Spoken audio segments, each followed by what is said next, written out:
4K resolution gaming is not as expensive as it used to be. However, it is very easy to make mistakes while trying to buy a gaming PC build for 4K. Maybe the graphics card is not powerful enough, or maybe you have a CPU that's going to bottleneck your GPU, therefore the level of performance is not going to be great. So that's why I made this video, in case you are looking for a 4K gaming system, because I will show you the top 3 best gaming PC builds for 4K for all budgets. And of course, I'll also show you the level of performance that you can expect with each system in case you want to buy one of these PCs, which, by the way, the links to all of these systems will be down below in the video description. My name is Valentino, and with that being said, let's start. With the first PC, we have the cheapest 4K gaming system that I would recommend you buying. Now, with this one, you can run games at 4K resolution with no issues, 60 plus FPS on average, and I'm talking about high demanding titles on high to ultra settings. However, I do recommend you turning on FSR, which is the upscaler from AMD, and the reason why I recommend you turning on this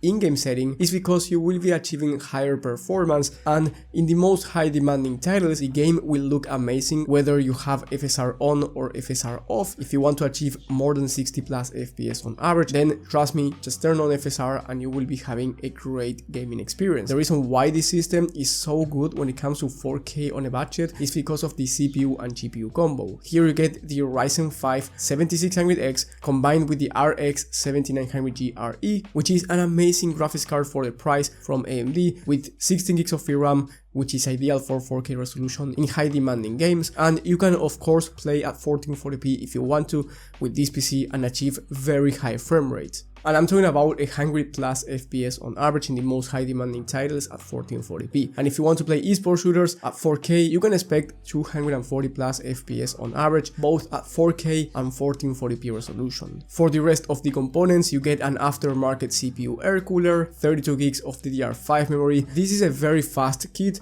that will allow you to stream at the same time with no issues, and also do other tasks such as content creation or productivity work. Then you get a B650 motherboard in the ASRock B650M Pro RS. Then you get a 1TB Gen 4 SSD, which is the standard for gaming nowadays. Down the line, if you run out of storage, you can upgrade with no issues because it is a very easy upgrade to make. Then for the case, we have the Bitfinex Nova Mesh Micro ATX. This one has 3 pre-installed fans, looks great, has a front mesh panel. The airflow is actually top tier for the price that you are paying, since this is a budget PC case. And last but not least, we have the power supply in the NZXT C750. This is a 750 watt 80 plus gold power supply that's A tier rated, meaning that it's going to be the best quality out there. And with 750 watts, you also have some room for improvement in case you want to upgrade your CPU or your GPU, depending on the upgrade that you want to make. Now, the price for this system is $1,150, and if you want to go for a cheaper alternative and get very similar level of performance, basically the cut down version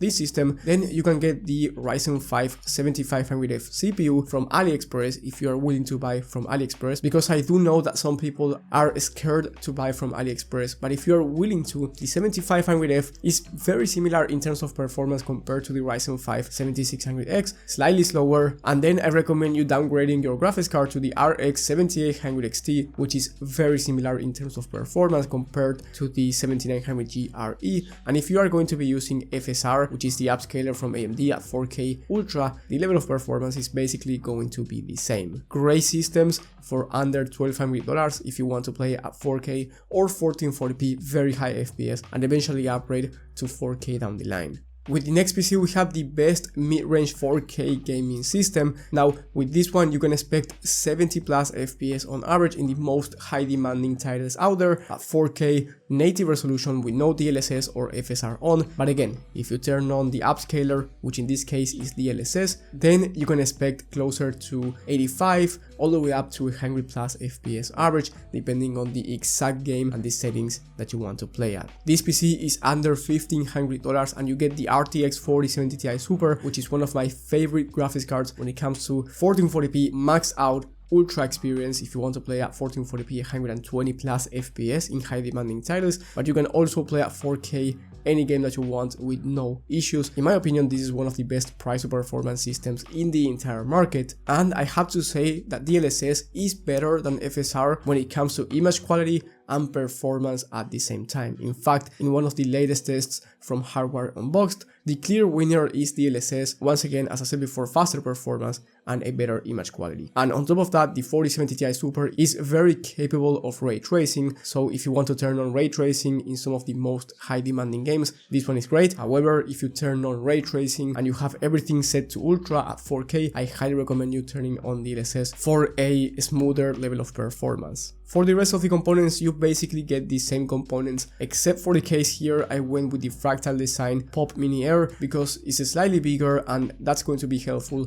The price is under $1,500 right now, going for $1,468, and if you want something cheaper with a similar level of gaming performance, then I highly recommend you considering the RX 7900 XT for your graphics card, which is from AMD, and the level of performance is actually slightly faster when it comes to native resolution. Here you can expect 75 FPS on average instead of 70, the 4070 Ti Super, but you get FSR instead of DLSS, so it's not as great when it comes to the feature set because you get FSR, also a worse level of ray tracing performance in case you care about that, and overall the 4070 Ti Super is the better graphics card. But anyway, when it comes to gaming performance, the 7900 XT is very capable of 4K, and if you end up making this downgrade, the price will be around $1,400, so you save around $70 and you get basically the same level of performance. And the good thing is that at 4K resolution, the difference between FSR and DLSS is not as noticeable as 1440p. Here you also have one potential upgrade that's going to make your PC faster when it comes to gaming performance, and that's going to be the CPU. If you upgrade the CPU from the 7600X to the Ryzen 7 7800X3D, you will be achieving faster gaming performance, especially when it comes to high CPU demanding games, but also if you want to turn on DLSS or FSR. Keep in mind that if you make this upgrade, you need a bigger cooler, and that's going to be the Thermalright Phantom Spirit. Now, don't worry, as I said before, every link will be in the description, so if you're getting a bit confused, all these systems and alternatives will be down below. And if you make this upgrade, price will be around $1,683 if you go with the 4070 Ti Super as your graphics card, and then if you choose AMD in the 7900 XT for your GPU, then the price will be around $1,600. Then if you want a high-end gaming PC for 4K, you are looking to spend around $2,000, but this one has the fastest CPU in the market, the 7800 X3D, and you get the RTX 4080 Super, which is faster than the 4070 Ti Super and the 7900 XT. The 4080 Super is able to average around 85 plus FPS when it comes to high demanding titles, high to ultra settings, native resolution, so no DLSS or anything like that, which means that you are getting a great level of performance and you don't actually have to turn on any upscaler if you don't want to. And then here you get an upgraded motherboard in the B650 Aorus Elite AX, which will allow you to upgrade to more beefy CPUs down the line from AMD. Here you get 2TB of Gen 4 SSD instead of 1TB. You get a different case in the NZXT H7 Elite. In my opinion, this is one of the best looking cases out there. It comes with 3 pre-installed RGB fans in the front and 1 non-RGB fan in the back. That's why I added 1 extra fan from NZXT. Usually NZXT is quite expensive, but if you have this budget to spend, I do recommend you spending a bit of an extra when it comes to your aesthetics if you want your system to look better. And then for the power supply, we have a 1000 watt 8-tier ready power supply in the Be Quiet Pure Power 12M. And last but not least, we have bonus system in the best of the best. If you have a lot of money to spend and you just want the best graphics card in the market, basically get the same exact system, but instead of the 4080 Super, get the RTX 4090, and instead of a 1000 watt power supply, get a 1200 watt power supply from the same brand, Be Quiet. And on top of that, I also added 1 extra terabyte of SSD. The price will be around $3,000 for this system, so very expensive, but if you are looking for the best of the best, this is the one that you should be looking at, because the 4090 is the fastest graphics card in the market and you can achieve 110 plus FPS on average, high to ultra settings in high demanding titles, native resolution, so this is by far the fastest graphics card in the market. And remember that every system, even the bonus one, will be linked in the description, and if you need personal PC help and you want me to send you the perfect gaming PC build or pre-built PC for your budget, then that's going to be the top link in the description. Thank you guys for watching, thank you for the support, and I will see you on the next one.